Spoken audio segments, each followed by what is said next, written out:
서울 어느 골목 안쪽 오래된 4층짜리 건물 앞. 가을 햇살이 비스듬히 내려앉은 오전 11시. 검은 정장을 입은 여자 한 명이 차에서 내립니다. 구두 굽소리가 또각또각 보도블록 위를 울립니다. 건물 앞에는 이미 몇 명이 서 있어요. 그 중에는 70대 초반의 여자가 있습니다. 흰 머리카락을 단정하게 올려 묶고 꽃무늬 조끼를 입은 그 여자는 팔짱을 끼고 서서 새로 나타난 사람을 바라봅니다. 그리고 잠깐 눈이 마주쳐요. 노인의 얼굴이 굳습니다. 검은 정장의 여자는 멈추지 않아요. 천천히 그러나 흔들림 없이 앞으로 걸어옵니다. 법무사가 서류를 펼치며 말합니다. 이 건물의 새 소유권자 이수연 씨 맞으시죠? 여자가 고개를 끄덕입니다. 그리고 시어머니를 바라보며 조용히 입을 엽니다. 어머니, 오랜만이에요. 노인의 입술이 파르르 떨립니다. 너 지금 뭐 하는 짓이야? 여자는 웃지 않았습니다. 울지도 않았어요. 그냥 아주 차분하게, 담담하게 말했습니다. 이제 제가 이 건물 주인입니다. 여러분, 이 여자 이수연, 5년 전 이 건물 앞에서 쫓겨났습니다. 아이를 안고 짐 가방 하나 들고 시어머니가 등 뒤에서 말했어요. 다시는 이 앞에 얼씬도 하지 마. 넌 이제 우리 집 사람이 아니야. 그날 이수연의 나이 32이었습니다. 통장에 남은 돈 30만 원. 아이 나이 4살. 오늘 이 오디오북은 그 30만 원에서 시작된 5년의 이야기입니다. 끝까지 함께 들어주세요. 구독, 좋아요, 댓글 남겨주세요. 이수연이 남편 박재원을 처음 만난 건 26살 회사 신입사원 교육대였습니다. 재원은 그날 강의실 맨 앞줄에 앉아 있었어요. 남들은 다 뒷자리를 차지하려고 눈치를 보는데 혼자서 태연하게 앞줄에 앉아 강사가 하는 말을 꼼꼼히 받아 적고 있었습니다. 수연은 그게 신기했어요. 요즘 사람 같지 않은 그 모습이. 저 사람 좀 특이하다. 그렇게 생각했는데 그 특이한 사람이 사흘 뒤 회사 구내식당에서 수연 맞은편에 앉더니 수저를 내려놓고 말했어요. 저 혹시 연락처 여쭤봐도 될까요? 직접적이었습니다. 돌려 말하는 것도 없이. 수연은 얼떨결에 번호를 줬고 그게 시작이었어요. 재원은 성실한 사람이었습니다. 말수가 많지는 않았지만 한 번 한 약속은 꼭 지켰고 수연이 힘든 일이 있으면 묵묵히 옆에 있어줬어요. 떠들썩하게 위로하는 스타일이 아니었습니다. 그냥 조용히 옆에 앉아서 수연이 말할 때까지 기다려주는 사람이었어요. 그런 재원이 수연은 좋았습니다. 2년을 만나고 결혼했습니다. 결혼식은 소박했어요. 호텔 웨딩이 아니라 작은 예식장. 하객도 많지 않았습니다. 재원 쪽 집안이 원래 검소한 걸 좋아했거든요. 수연도 별로 거창한 걸 바라지 않았습니다. 재원이 옆에 있으면 됐어요. 시어머니 박말순 씨. 처음 만났을 때 수연은 솔직히 긴장했습니다. 재원한테서 어머니 이야기를 들었거든요. 혼자서 아들 둘을 키운 분이라고. 남편이 일찍 세상을 떠나는 바람에 구멍가게 하나로 아이들 뒷바라지를 했다고. 그 구멍가게가 지금의 건물이 됐다고. 그런 어머니니까 좀 단단한 분이겠다 싶었어요. 실제로 만나보니 그랬습니다. 말투가 직선적이고 눈빛이 날카로웠어요. 수연을 위아래로 훑어보더니 첫 마디가 직장 다녀요?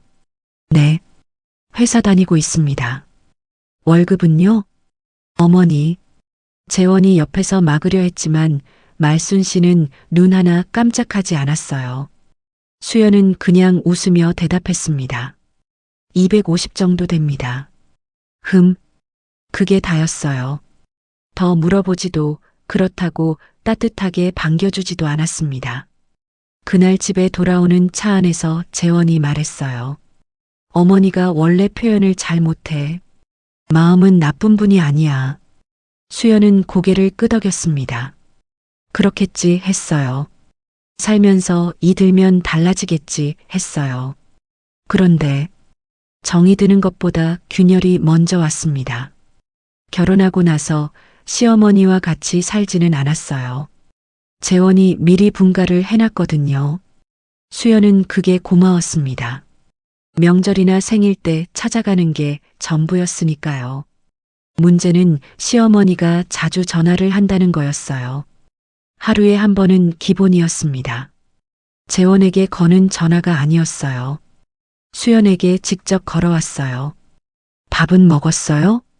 처음에는 그런 안부로 시작했는데 어느 순간부터 내용이 달라지기 시작했습니다. 수연 씨, 우리 재원이 아침은 챙겨줘요? 요즘 얼굴이 피곤해 보이던데 집에서 좀 쉬게 해줘야지. 직장 여자들은 집안일을 소홀히 한다는데 수연 씨는 어때요? 하나하나 따로 보면 별게 아닌 것 같지만 날마다 쌓이면 달랐습니다. 수연은 티를 내지 않으려고 했어요. 웃으면서 대답했고 잘하겠다고 했고 내 어머니 말씀이 맞아요 했습니다. 그런데 속으로는 조금씩 무거워지고 있었습니다. 재원에게 말했더니 재원은 어머니한테 조심스럽게 얘기해 보겠다고 했어요. 그러고 나서 전화가 며칠 뜸해졌다가 다시 돌아왔습니다. 형태만 조금 바뀌어서 우리 재원이가 뭐라더라고? 괜찮다고? 수연 씨 착하다고? 그래, 뭐 그럼 됐어요. 말투는 부드러워졌지만 눈빛은 그대로였어요. 수연은 그냥 참았습니다. 재원을 사랑했으니까요. 재원만 있으면 됐으니까요. 그리고 아이가 생겼습니다. 임신 소식을 듣고 시어머니는 처음으로 진심으로 기뻐하는 것처럼 보였어요. 수연에게 전화해서 잘 됐다고 했고 직접 찾아와서 잘 먹어야 한다며 갈비탕을 끓여주고 갔습니다. 그날 밤 수연은 재원 옆에 누워서 생각했어요. 잘 될 수도 있겠다. 아이가 태어나면 우리 사이도 좀 더 가까워질 수도 있겠다. 딸이었습니다. 이름은 박서아. 서아가 태어나던 날 시어머니는 병원에 왔어요. 아기를 받아 안고는 한참을 바라보다가 말했습니다. 그래도 건강하네. 그래도 그 두 글자가 마음에 걸렸지만 수연은 애써 흘려보냈어요. 그냥 아들을 원하셨나 보다. 그냥 표현이 서툰 분이다. 그냥이라는 말로 참 많은 것들을 덮었습니다. 그 시절에는 서아가 2살이 되던 해봄, 재원이 회사에서 프로젝트 하나를 맡게 됐습니다. 건설 현장 감리 업무였어요. 경기도 외곽 쪽 현장이라 출퇴근이 어려워서 일주일에 2~3번은 현장 근처 숙소에서 자야 했어요. 수연도 회사를 다니고 있었으니 서아는 어린이집에 맡겼습니다. 그게 시어머니 눈에는 달갑지 않았나 봐요. 아이가 어린데 남한테 맡겨요? 어린이집이요, 어머니. 요즘은 다들 그렇게 해요. 우리 재원이 어릴 때는 내가 다 키웠는데 어머니는 직장을 안 다니셨잖아요. 그게 그렇게 중요해요? 애가 엄마 손이 필요한 나이잖아요. 수연은 그날 전화를 끊고 나서 한참 멍하니 앉아 있었어요. 억울하다는 말로는 부족했습니다. 나는 잘못한 게 없는데, 나는 할 수 있는 걸 다 하고 있는데, 왜 이게 자꾸 죄가 되는 건지. 그래도 수연은 꾸역꾸역 버텼습니다. 재원이 주말마다 돌아와서 서아를 안아주고 수연 어깨를 토닥여주는 그 손길 하나로 버텼어요. 그리고 그 봄이 끝나갈 무렵 수연의 세계가 무너졌습니다. 그날은 목요일이었습니다. 수연은 회사에서 회의 중이었어요. 화면에 자료를 띄워놓고 팀장의 말을 받아 적다가 진동 모드로 해놓은 핸드폰이 계속 울리는 걸 느꼈습니다. 모르는 번호였어요. 회의가 끝나고 전화를 걸었습니다. 경기도 어딘가의 병원이었어요. 박재원 씨 보호자 되시죠? 지금 응급실로 빨리 오셔야 할 것 같습니다. 수연은 그 순간을 나중에도 자주 떠올렸습니다. 가슴이 무너지는 느낌이라는 게 정말로 물리적인 감각이라는 걸 그때 처음 알았어요. 심장이 갑자기 너무 크게 뛰어서 오히려 아무 소리도 안 들리는 것처럼 됐어요. 택시를 탔는지 버스를 탔는지도 기억이 안 납니다. 어린이집에 전화해서 서아를 맡아달라고 했고 회사에는 먼저 퇴근한다고 메시지를 남겼고 그 다음 기억은 병원 응급실 문 앞에 서 있는 것이었습니다. 현장에서 사고가 있었다고 했어요. 구조물이 무너지면서 재원이 맞았다고, 머리를 크게 다쳤다고, 의사가 수연을 불러놓고 설명하는 동안 수연은 계속 고개를 끄덕이고 있었습니다. 그러면서 하나도 귀에 들어오지 않았어요. 그냥 눈앞이 뿌옇고 의사의 입이 움직이는 게 보이는데 소리가 모양처럼 흘렀습니다. 수술을 해봐야 알 수 있고요. 최선을 다하겠지만 보호자분도 마음의 준비를. 보호자분? 수연은 그제야 정신이 돌아왔어요. 네, 접니다. 제가 아내예요. 수술은 밤새 이어졌습니다. 시어머니가 왔어요. 작은 시아주버니도 왔습니다. 복도에서 서로 말이 없었어요. 수연은 의자에 앉아서 서아한테 문자 보낸 어린이집 선생님한테 답장을 보냈습니다. 서아 잘 있어요.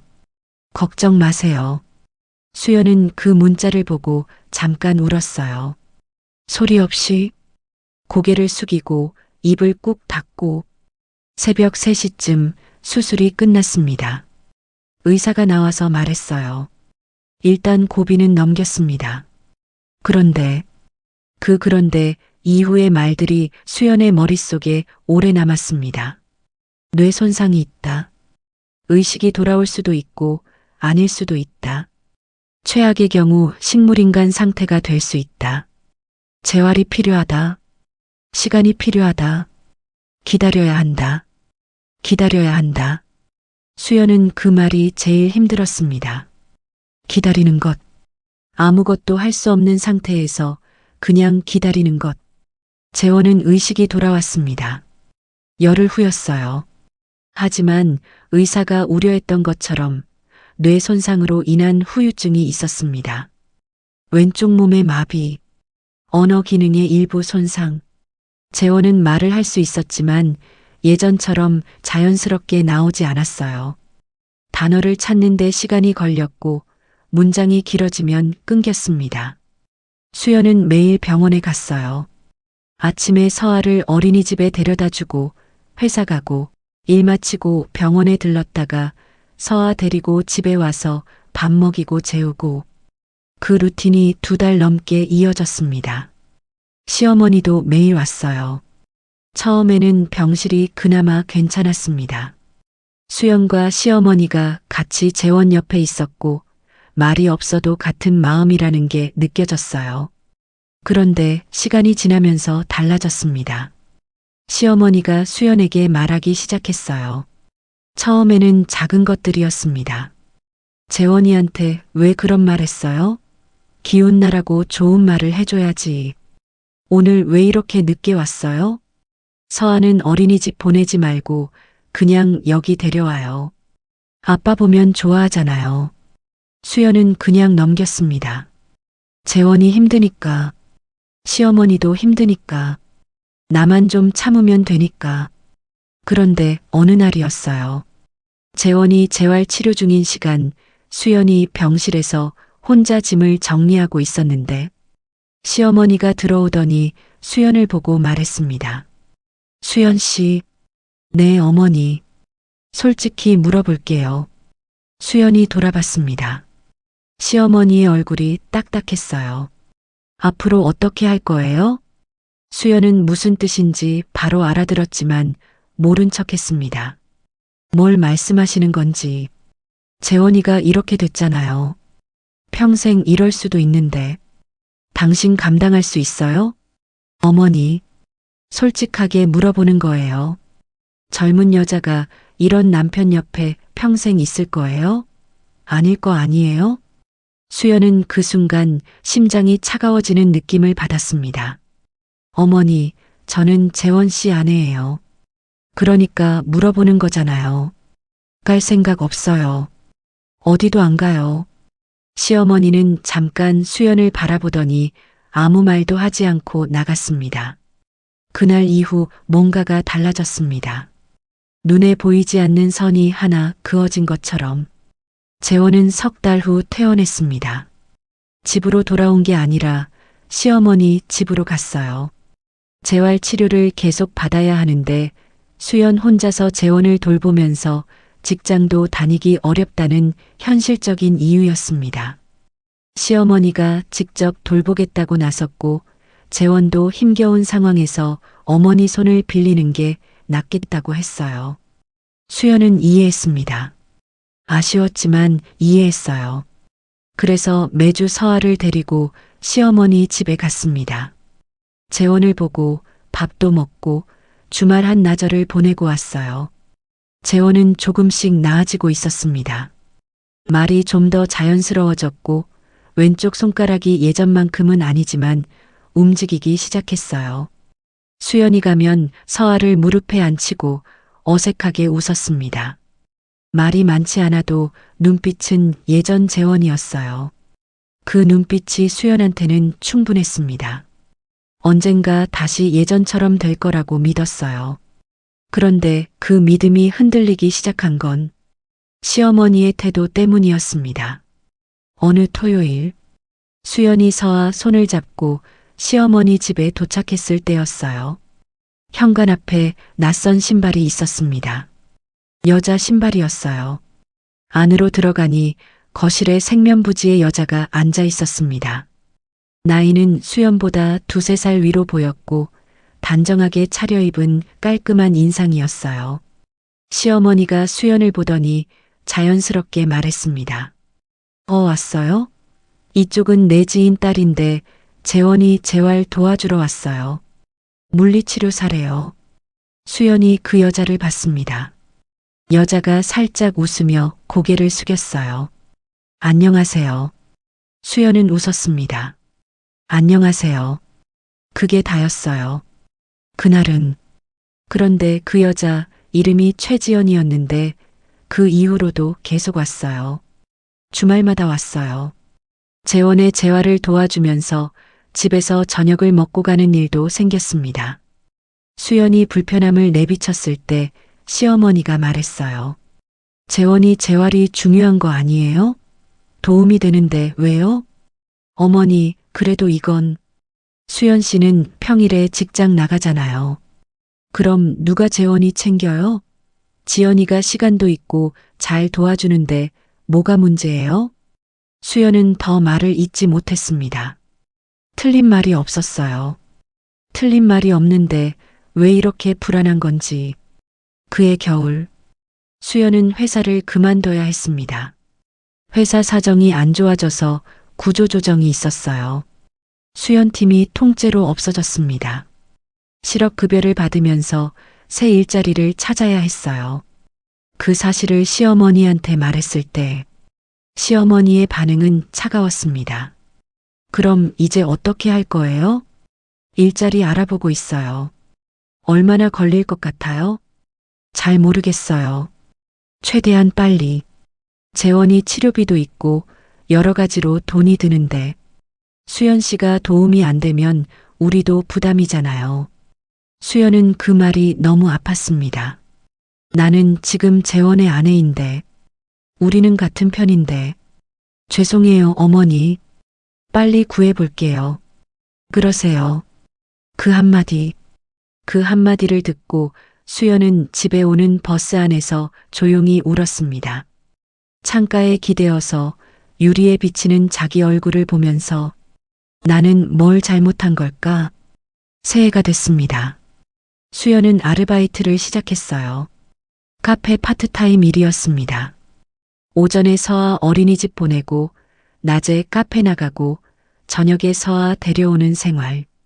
틈틈이 이력서를 넣었습니다. 그러던 어느 날 시어머니한테 전화가 왔어요. 수연 씨, 지금 잠깐 올 수 있어요? 네, 지금요? 무슨 일 있으세요? 와서 얘기해요. 이상하게 목소리가 달랐어요. 차가웠습니다. 수연은 서아를 데리고 시어머니 집으로 갔습니다. 재원이 방에서 쉬고 있었어요. 시어머니가 거실로 수연을 불렀습니다. 그리고 앉더니 말했어요. 할 말이 있어요. 수연은 서아를 안고 소파에 앉았습니다. 수연 씨, 나는 직접적으로 말하는 걸 좋아하니까 돌려 말하지 않을게요. 네. 재원이 치료가 길어질 것 같아요. 그리고 그 과정에서 내가 봤는데 수연 씨는 지금 재원이한테 별 도움이 안 돼요. 어머니, 들어봐요. 직장도 없고 서아 때문에 자유롭게 움직이지도 못하고 그리고 솔직히 말하면 재원이가 지연이를 더 편하게 생각하는 것 같아요. 수연의 심장이 내려앉았습니다. 그게 무슨 말씀이세요? 이혼을 생각해봐요. 정적이 흘렀습니다. 수연은 자신의 귀를 의심했어요. 어머니, 지금 무슨 말씀을 하시는 건지 제대로 들은 건가요? 재원이도 힘들고 수연 씨도 힘들고 억지로 이어가는 게 두 사람한테 다 안 좋은 거 아니에요? 재원 씨는 그런 말 한 적 없어요. 저는 어머니한테 이런 말 들을 이유가 없어요. 그래도 현실을 봐요. 어머니, 수연이 처음으로 목소리를 높였습니다. 시어머니가 놀란 듯 잠깐 멈췄어요. 저는 재원 씨 아내예요. 어머니가 이혼하라고 할 수 있는 게 아니에요. 재원 씨가 직접 말하지 않는 한 저는 아무 데도 안 가요. 그 말을 하고 수연은 서아를 안고 일어섰습니다. 그런데 시어머니도 일어서더니 말했어요. 아주 낮고 단단한 목소리로 수연 씨, 나는 이미 재원이한테 물어봤어요. 수연이 굳었습니다. 재원이가 뭐라고 했는데요? 시어머니가 눈을 피하지 않고 말했습니다. 싫다고 하지는 않더라고요. 그날 수연은 재원이 방에 들어갔습니다. 재원은 창가에 앉아 있었어요. 수연이 들어오는 걸 보더니 눈을 맞췄습니다. 수연이 말했어요. 오빠, 어머니한테 들었어. 재원의 얼굴이 굳었습니다. 수연아, 어머니가 이혼 얘기했는데 오빠 진짜 그렇게 생각해? 재원이 한참 말이 없었습니다. 뇌 손상 후유증으로 말이 느려진 것도 있었지만 수연 눈에는 피하는 것처럼 보였어요. 나는 수연이가 힘들까봐. 내가 힘든 거 괜찮아. 그게 이유야? 미안해. 그 미안해가 수연한테는 답처럼 들렸습니다. 수연은 그날 서아를 안고 울지 않았어요. 울고 싶었지만 서아가 보고 있으니까 그냥 조용히 재원의 손을 한 번 잡고 나왔습니다. 그리고 이틀 후 시어머니가 다시 불렀습니다. 이번에는 짐이 미리 쌓여 있었어요. 수연의 짐이 아니라 수연을 위해 어머니가 미리 싸놓은 것처럼 현관에 서서 시어머니가 말했습니다. 서아 데리고 나가요. 수연은 말이 나오지 않았습니다. 어머니, 나갈 때가 됐어요. 우리 집 아니에요. 당신이 발 들릴 곳이 아니야. 이게 무슨... 재원이도 동의했어요. 정식으로 이혼 서류는 보내줄 테니까. 서아가 엄마 손을 잡았습니다. 수연은 아이의 작은 손을 느끼면서 눈을 감았다 떴어요. 울지 말자. 지금 여기서 울지 말자. 알겠어요. 그 두 마디, 그게 수연이 할 수 있는 전부였습니다. 서아를 안고 짐 가방 하나 들고 문을 나서며 뒤를 돌아보지 않았습니다. 등 뒤에서 시어머니의 목소리가 들렸어요. 다시는 이 앞에 얼씬도 하지 마. 수연이 처음 간 곳은 친정이었습니다. 어머니가 문을 열어줬어요. 아무 말도 하지 않고 그냥 수연을 안았습니다. 서아는 외할머니 품에 안기더니 잠이 들었어요. 수연은 그날 밤 어머니 무릎에 누워서 처음으로 소리내어 울었습니다. 한참을 울었어요. 어머니는 수연의 머리를 쓸어주면서 아무 말도 하지 않았어요. 괜찮다는 말도, 다 잘 될 거라는 말도 하지 않았어요. 그냥 같이 있었습니다. 그것만으로 충분했어요. 며칠 후 수연은 현실을 직면했습니다. 통장을 꺼내 잔액을 봤어요. 30만 원.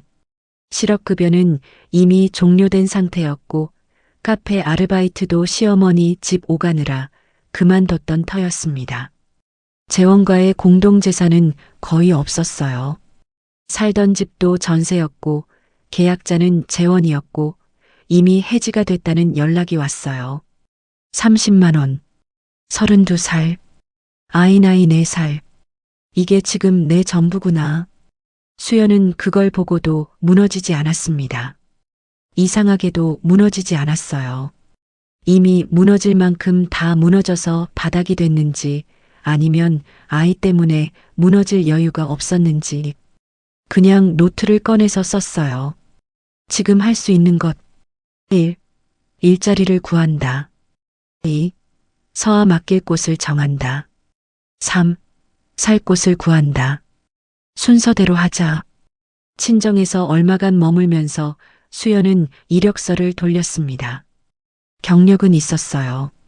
회사 다니면서 행정 업무와 고객 관리 경험이 있었고 자격증도 2개가 있었습니다. 하지만 육아 공백과 공백기가 걸림돌이었어요. 면접을 보러 갔다가 떨어졌습니다. 또 보러 갔다가 또 떨어졌어요. 5번째 면접에서 면접관이 말했습니다. 아이가 있으시다고요? 갑자기 못 나오시는 경우는 없겠죠? 수연이 답했습니다. 없습니다. 단호하게. 그 회사에서 연락이 왔습니다. 작은 무역회사였어요. 직원이 10명도 안 됐지만 수연은 그게 중요하지 않았어요. 다니면 된다. 그게 다였습니다. 살 곳은 빌라 반지하였습니다. 보증금 500만 원, 월세 35만 원. 보증금은 어머니가 빌려줬어요. 수연은 꼭 갚겠다고 했습니다. 어머니는 그런 말 하지 말라고 했어요. 수연은 그래도 다시 말했습니다. 꼭 갚을게요. 이사하던 날, 반지하 방은 낮에도 어두컴컴했습니다. 서아가 구석구석 뛰어다니며 말했어요. 엄마, 여기 우리 집이야? 응, 우리 집이야. 왜 불이 없어? 있어. 여기 봐. 수연이 형광등을 켰습니다. 서아가 깔깔 웃었어요. 수연도 웃었습니다. 비어있는 방, 새 형광등 아래에서 그렇게 두 사람의 새 출발이 시작됐습니다. 수연의 하루는 새벽 5시 반에 시작됐습니다. 일어나서 밥을 했어요. 서아 도시락을 쌌습니다. 서아를 깨우고 씻기고 밥 먹이고 옷 입히고 7시 반에 서아 손잡고 집을 나섰습니다. 어린이집은 골목 2개를 지나서 있었어요. 서아가 걸으면서 뭔가를 계속 이야기했습니다. 어젯밤에 꾼 꿈 이야기, 어린이집 친구 이야기, 오늘 뭐 먹을 것 같다는 이야기. 수연은 서아 손을 꼭 쥐고 고개를 끄덕이며 들었어요. 그 골목길이 수연한테는 하루 중 제일 좋은 시간이었습니다. 아무 걱정도 안 되는 건 아니었지만 적어도 이 아이 손을 잡고 있는 동안만큼은 다른 모든 게 잠깐 멀어지는 느낌이었어요. 어린이집에 서아를 맡기고 나서 버스를 타고 회사로 갔습니다. 회사는 작았지만 분위기는 나쁘지 않았어요. 사장은 50대 중반의 남자였는데 말이 많지 않고 조용한 사람이었습니다. 수연에게 업무 설명을 하고 나서 이렇게 말했어요. 잘 모르는 거 있으면 물어보세요. 눈치 보지 말고요. 수연은 그 말이 고마웠습니다. 일은 할 만했어요. 수입 서류 정리, 거래처 연락, 계약서 관리. 복잡하지 않았지만 꼼꼼하게 해야 하는 일들이었습니다. 수연은 꼼꼼한 편이었어요. 일에 집중하면 다른 생각을 안 해도 됐습니다. 퇴근하면 서아를 데리러 가고 저녁을 만들고 서아 씻기고 재우고 그러고 나면 밤 11시. 수연은 그때 혼자 앉아서 조금 더 일을 했어요.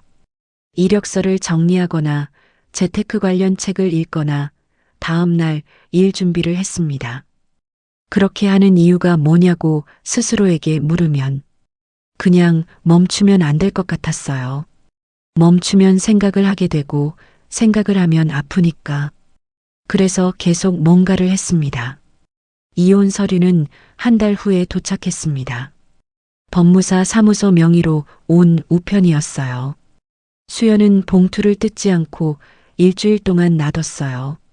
책상 위에 매일 보면서. 그러다 어느 날 밤 서아가 잠든 후에 혼자 불 켜고 뜯었습니다. 내용을 읽었습니다. 위자료는 없었어요. 서아 양육권은 수연에게 준다는 내용이 있었습니다.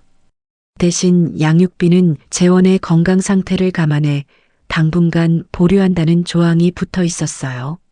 수연은 그걸 읽고 잠깐 눈을 감았습니다. 위자료는 없어도 괜찮았어요. 서아가 내 곁에 있으면 됐습니다. 다음 날 변호사 사무실에 가서 상담을 받았어요. 양육비 보류 조항을 좀 더 명확히 해달라고 요청했습니다. 변호사가 말했어요. 지금 재원 씨 상태를 감안하면 법원에서도 양육비를 단기 보류로 볼 가능성이 높아요. 대신 나중에 재원 씨 상태가 회복되면 청구할 수 있어요. 나중에. 그 나중이 언제일지 몰랐지만 수연은 서명했습니다. 서명하면서 손이 조금 떨렸어요. 그게 전부였습니다. 집에 돌아와서 서아가 그린 그림을 한참 봤어요. 엄마랑 서아가 나란히 그려진 그림이었습니다. 손을 잡고 하늘에 해가 있는. 수연은 그 그림을 냉장고에 붙이고 오래 들여다봤어요. 괜찮을 거야. 꼭. 서아는 밝은 아이였습니다. 사정이 어떻든 아이는 그냥 아이였어요. 반지하 집이라고 우울해하지 않았고 장난감이 많지 않다고 떼를 쓰지 않았습니다. 그냥 엄마랑 있으면 좋다고 했어요. 엄마가 밥 해주면 맛있다고 했고 공원에 데려가면 신난다고 했습니다. 수연은 그런 서아가 대단하다고 생각했어요. 이 아이는 나한테 힘을 주고 있구나. 자기도 모르면서. 서아가 5살이 됐을 때 한 가지 질문을 했습니다. 엄마, 아빠는 어디 있어? 수연은 그 질문을 언젠가 받을 거라고 알고 있었어요. 준비해 왔는데 막상 받으니까 마음이 복잡했습니다. 아빠는 멀리 있어. 왜? 아빠가 아파서, 아프기 전에 좀 쉬어야 해서. 아프면 엄마가 낫게 해줘야 하는 거 아니야? 수연이 서아를 안았습니다. 엄마가 더 잘 돌봐줄 수 있는 분이 아빠 옆에 있어. 그게 누구야? 할머니야. 서아는 한참 생각하다가 말했어요. 할머니는 나 싫어해. 수연의 가슴이 무너졌습니다. 그 말을 들었을 때 서아가 그걸 느끼고 있었다는 게 아니야, 서아야. 할머니도 서아 좋아해. 아닌데. 할머니가 서아 보면 웃지 않았어. 수연은 서아의 머리를 쓰다듬었습니다. 말이 없었어요. 맞는 말이었으니까. 그리고 그날 밤 수연은 이불 속에서 조용히 결심을 했습니다. 내가 잘해야 한다. 저 아이 앞에서. 저 아이가 나중에 커서 자기 엄마를 부끄러워하지 않게. 서아가 6살이 됐을 때 수연은 이사를 했습니다. 반지하에서 2층으로. 보증금을 올릴 수 있을 만큼 모은 돈이 생겼거든요. 회사에서 성실하다고 작은 인센티브도 받았고 틈틈이 해둔 부업도 조금씩 됐습니다. 이사하던 날 2층 방에 올라가서 창문을 열었어요. 햇빛이 들어왔습니다. 서아가 소리쳤습니다. 엄마, 해 들어온다. 수연이 웃었어요. 그러네. 그 햇빛이 그렇게 예뻤습니다. 아무것도 아닌 햇빛이. 수연이 작은 무역회사를 다닌 지 1년 반이 지났을 때였습니다. 사장이 수연을 불렀어요. 이수연 씨, 잠깐요. 사무실에 들어갔더니 사장이 커피를 2잔 내놓으며 말했어요. 우리 회사 작잖아요. 솔직히 더 큰 데 가셔야 하는데 여기 있어줘서 고마워요. 그래서 뭔가 해드리고 싶어서요. 수연이 고개를 들었습니다. 제가 아는 후배가 부동산 관련 강의를 하는데 한번 들어보실래요? 무료로 드릴 수 있어요. 이수연 씨 같은 사람한테 도움이 될 것 같아서 그렇게 시작됐습니다. 수연은 강의를 들었어요. 부동산 경매에 관한 기초 강의였습니다. 사실 처음에는 큰 기대가 없었어요. 이런 거 들어도 나 같은 사람이 뭘 어떻게 하겠어 싶었으니까. 그런데 강의를 듣는데 묘하게 귀가 트이기 시작했어요. 강사가 말했습니다. 경매는 돈 많은 사람들의 것이 아니에요. 아는 사람이 아는 만큼 하는 거예요. 공부하면 돼요. 그 말이 수연한테 꽂혔습니다. 공부하면 된다. 수연은 항상 공부는 자신 있었어요. 뭔가를 꾸준히 파고드는 것, 이해할 때까지 들여다보는 것. 그게 수연이 가진 거의 유일한 자신감이었습니다. 그날부터 수연은 부동산 공부를 시작했습니다. 서아 재운 다음 밤 2시까지 도서관에서 빌린 책, 유튜브 강의, 온라인 카페, 닥치는 대로 공부했어요. 처음에는 용어도 몰랐습니다. 낙찰, 유찰, 명도, 인도, 선순위, 후순위 하나하나 찾아가며 공부했어요. 3달이 지났을 때 처음으로 경매법정에 가봤습니다. 구경만 했어요. 앉아서 절차를 보고 분위기를 느끼고 낙찰되는 순간의 그 긴장감을 옆에서 지켜봤습니다. 집에 오는 길에 서아한테 말했어요. 오늘 엄마 공부하고 왔어. 무슨 공부? 돈 버는 공부. 서아가 눈을 크게 뜨고 말했습니다. 돈 많이 벌 수 있어? 벌 수 있지. 엄마 열심히 할 거야. 그럼 나 인형 사줘? 수연이 웃었습니다. 그래. 인형 사줄게. 1년 더 공부하고 나서 수연은 처음으로 경매에 입찰했어요. 작은 오피스텔이었습니다.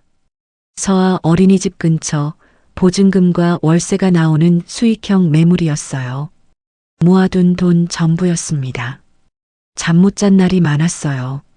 이게 맞는 건지, 잘못되면 어떻게 하는 건지 무서웠습니다. 그래도 입찰서를 넣었어요. 낙찰됐습니다. 그 순간 법정에서 낙찰자를 호명했을 때 수연은 아무 반응을 하지 않았습니다. 잠깐 멍했어요. 이수연 씨 낙찰입니다.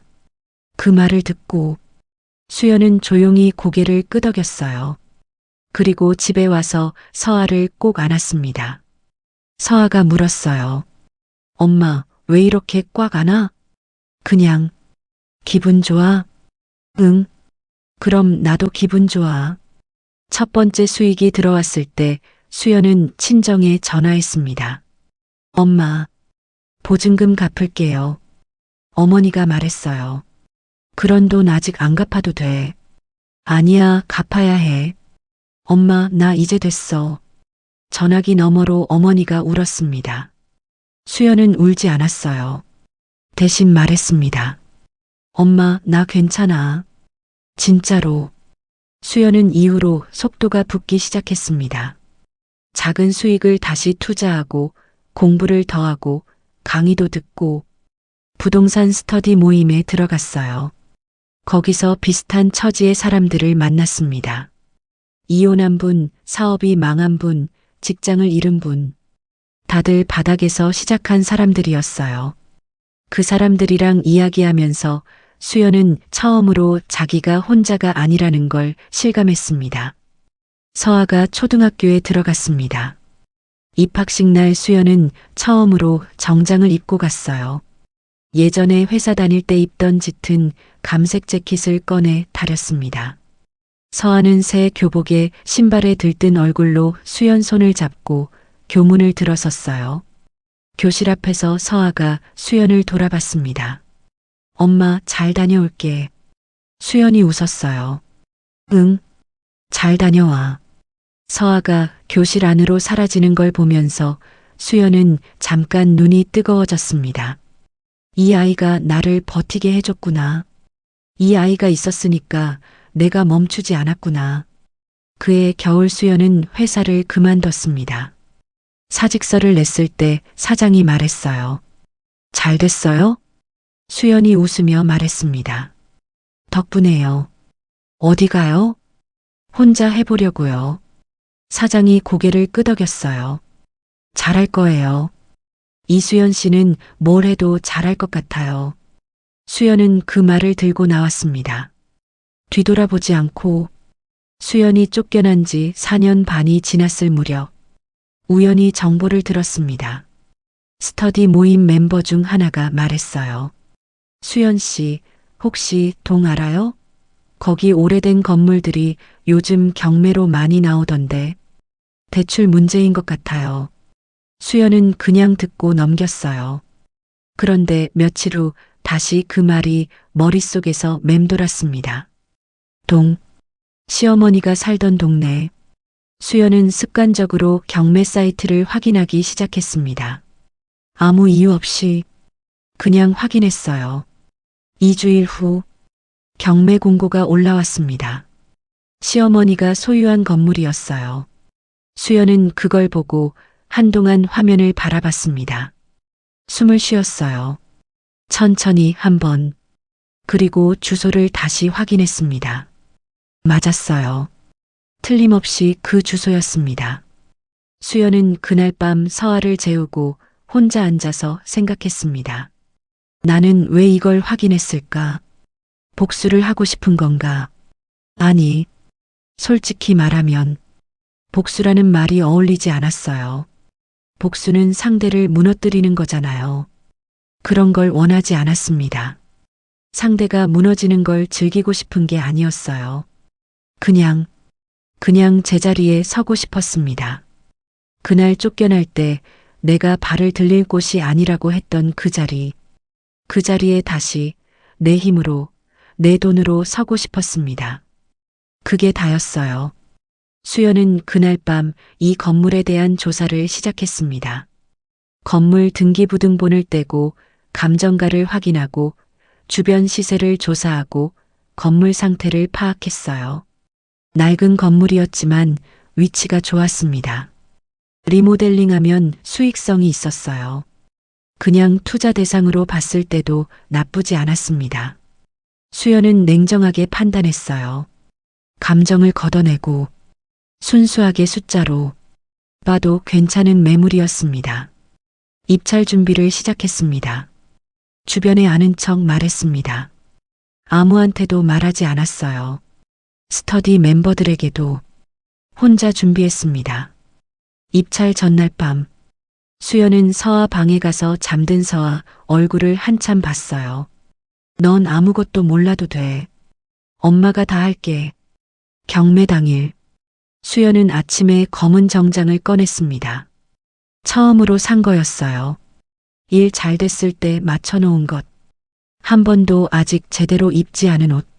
입으면서 거울을 봤습니다. 37살. 5년 전보다 눈가에 주름이 생겼어요. 그때보다 약간 여위였고 눈빛은 달랐습니다. 더 단단한 눈빛. 수연은 거울 속 자신에게 말했어요. 아무 말도 안 해도 된다. 그냥 들어가서 낙찰받으면 된다. 법정안. 입찰서를 제출했습니다. 주변에 몇 명이 더 있었어요. 수연은 아무도 보지 않았습니다. 그냥 앞을 봤어요. 법정이 조용해졌을 때 판사가 말했습니다. 이 건물의 최고가 입찰자를 호명하겠습니다. 숨을 참았어요. 이수연 씨, 낙찰. 수연은 고개를 끄덕였습니다. 그리고 속으로만 말했어요. 이제 됐다. 명도 절차가 남아 있었습니다. 건물 안의 임차인들, 그리고 시어머니. 시어머니는 건물 1층에 거주하고 있었어요. 법무사가 연락을 취했고 날짜를 잡아 현장 방문을 했습니다. 그날이 이 이야기의 첫 장면. 건물 앞에 차가 섰습니다. 수연이 내렸어요. 가을 햇살이 비스듬히 기울어 있는 오전이었습니다. 법무사가 옆에 서서 말했어요. 이수연 씨, 이쪽으로. 수연이 걸었습니다. 또각또각 구두 소리가 울렸어요. 건물 앞에 서 있는 사람들이 보였습니다. 그리고 그 중에 시어머니가 있었어요. 5년이 지났는데 그 얼굴이 그대로였습니다. 흰 머리카락, 꽃무늬 조끼, 팔짱을 낀 자세. 그런데 수연을 알아보는 순간 그 얼굴이 굳었습니다. 수연은 멈추지 않았어요. 천천히 앞으로 걸어갔습니다. 시어머니의 눈빛이 흔들렸습니다. 믿을 수 없다는 듯, 말도 안 된다는 듯. 법무사가 서류를 꺼내며 말했습니다. 새 소유권자 이수연 씨 맞으시죠? 네. 절차를 진행하겠습니다. 시어머니가 입을 열었어요. 잠깐. 법무사가 고개를 들었습니다. 이 사람이 뭐예요? 이 사람이 왜 여기 있어요? 법무사가 말했습니다. 이수연 씨가 이 건물의 새 소유권자이십니다. 그게 무슨 경매로 적법하게 낙찰받으셨습니다. 시어머니의 눈이 커졌어요.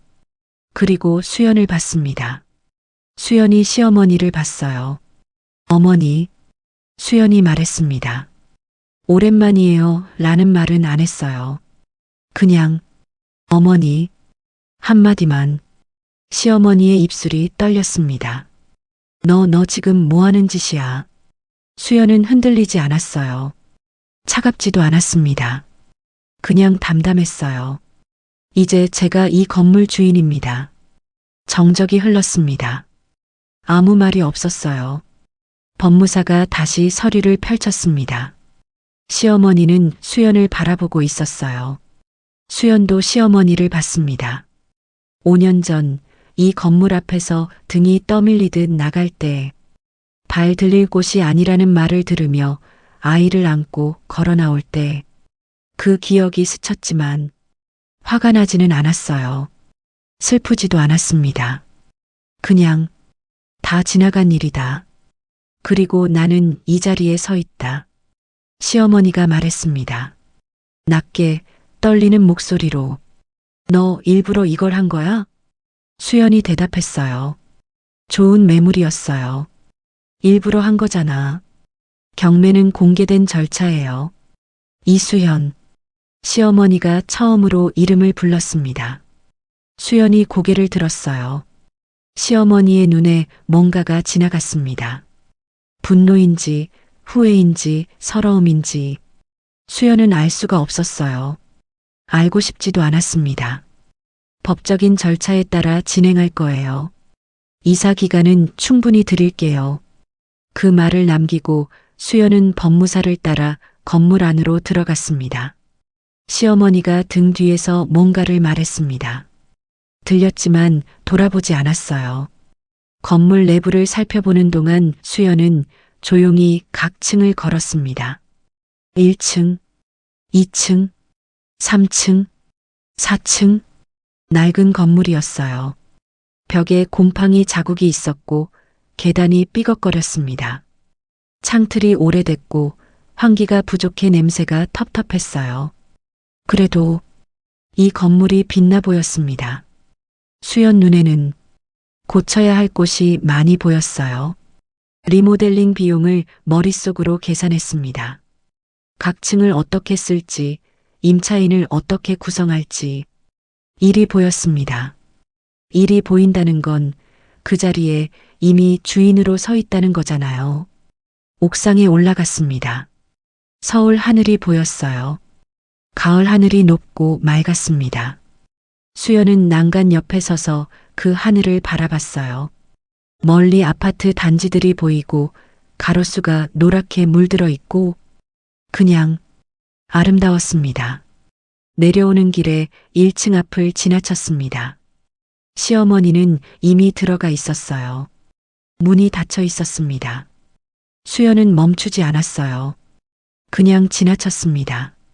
법무사와 마무리 서류를 처리하고 나서 건물 밖으로 나왔을 때 수연은 잠깐 멈춰서 건물을 올려다봤습니다. 4층짜리 건물. 작고 낡은 건물. 그런데 이상하게 크게 느껴졌어요. 수연은 핸드폰을 꺼내서 서아한테 전화했습니다. 서아는 학교에 있었어요. 전화를 안 받았습니다. 수연이 문자를 보냈어요. 서아야, 엄마 오늘 잘 됐어. 오늘 저녁에 맛있는 거 먹자. 잠시 후 서아한테 답장이 왔어요. 엄마 최고 뭐 먹어 치킨? 수연이 웃었습니다. 그래. 치킨 먹자. 집으로 돌아오는 길. 수연은 버스 창밖을 바라봤어요. 스치는 풍경들. 5년 전 서아를 안고 버스에 탔을 때 기억이 났습니다. 울었었죠. 소리 없이. 지금은 울지 않았어요. 그냥 바라봤습니다. 풍경이. 달라진 거 없는데 내가 달라진 거겠죠. 집에 도착해서 수연은 서아 방에 붙어 있는 그림을 봤습니다. 예전에 냉장고에 붙여놨던 그 그림. 엄마랑 서아가 손잡고 있는 그림. 나중에 서아가 리모델링 하면서 방에 다시 붙여놨어요. 엄마, 이거 우리인 거잖아. 그 말이 떠올랐습니다. 맞아. 우리야. 이게 우리야. 저녁에 서아가 돌아왔습니다. 엄마, 치킨 시켜? 시키자. 뭐가 잘 됐어? 엄마 오늘 기분 좋아 보여. 수연이 서아를 끌어당겼습니다. 그냥, 엄마 오늘 뭔가 끝낸 것 같은 기분. 뭘 끝냈어? 오래된 거. 서아가 고개를 갸웃했어요.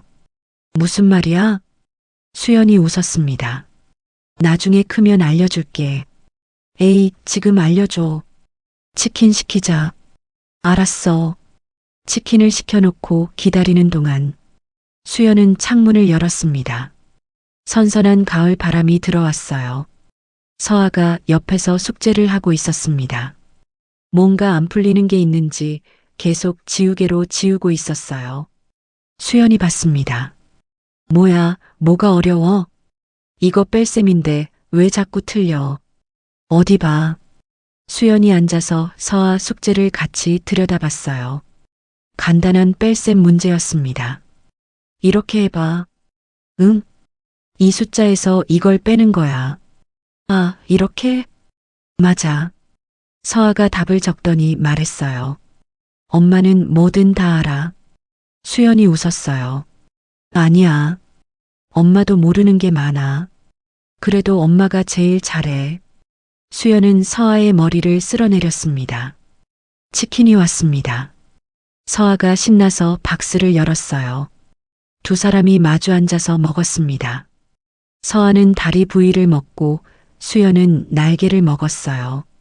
TV에서는 무슨 예능이 나오고 있었고 서아가 왁자지껄 웃고 수연도 따라 웃고 아무것도 특별할 것 없는 저녁이었습니다.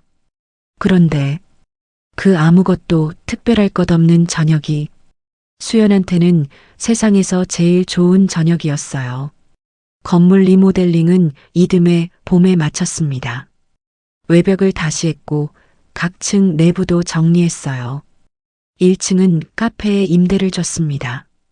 2층과 3층은 소규모 사무실로 임대했고 4층은 아직 비워두었어요.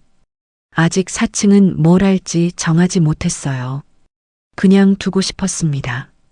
가끔 올라가서 하늘을 보고 싶어서. 리모델링이 완료되던 날, 수연은 서아를 데리고 건물에 왔습니다. 서아는 새로 생긴 카페를 보더니 눈을 반짝였어요. 엄마, 여기 카페야? 우리 카페 와. 응. 들어가 볼래? 응.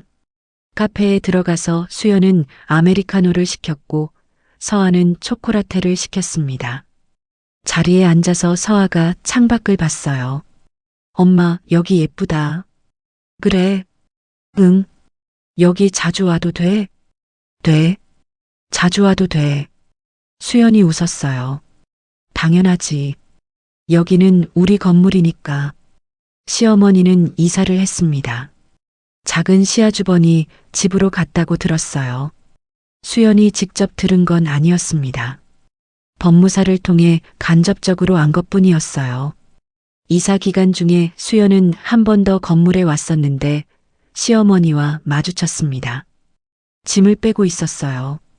시어머니는 수연을 봤고 수연도 시어머니를 봤어요. 아무 말도 없었습니다.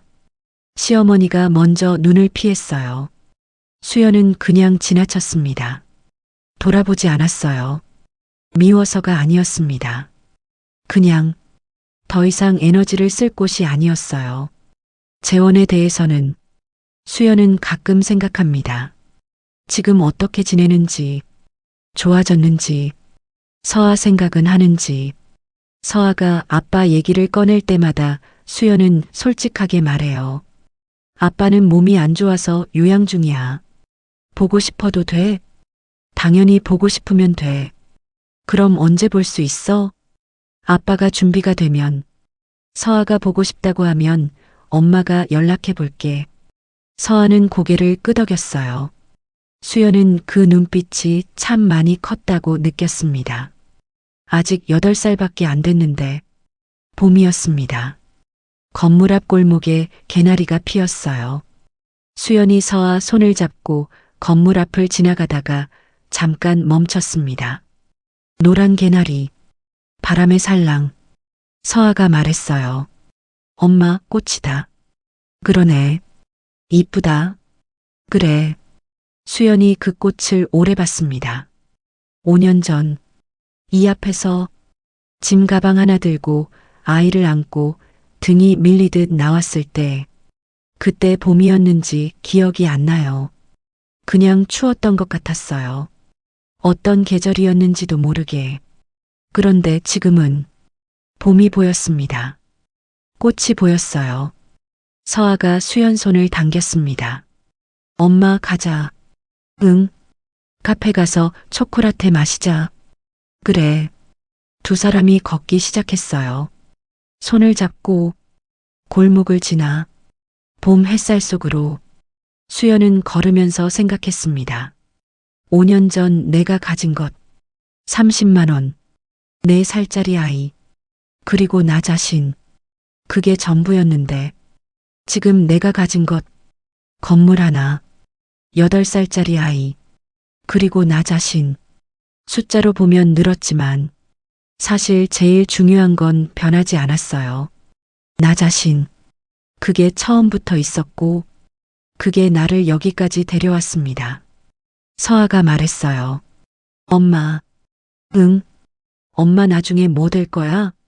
수연이 웃었습니다. 글쎄, 뭐가 될까? 엄마 사장 되면 좋겠다. 나 이미 사장인데. 진짜? 몰랐어. 응. 이미 됐어.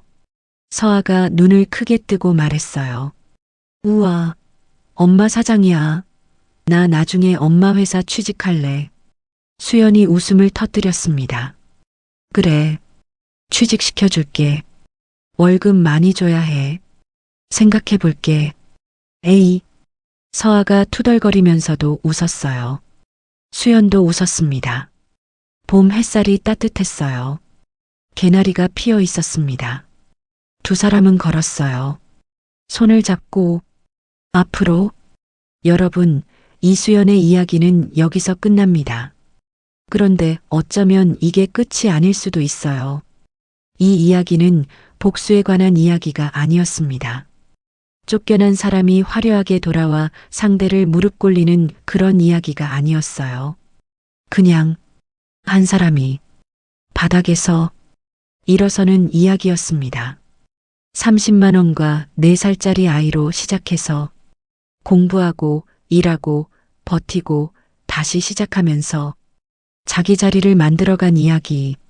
그리고 그 자리가 어쩌다 보니 5년 전 자신을 내쫓았던 바로 그 건물의 주인이 된 이야기.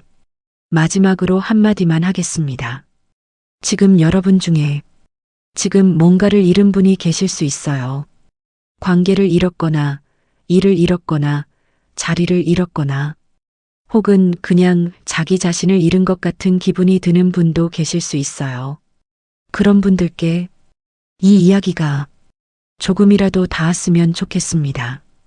이수연은 특별한 사람이 아니었어요.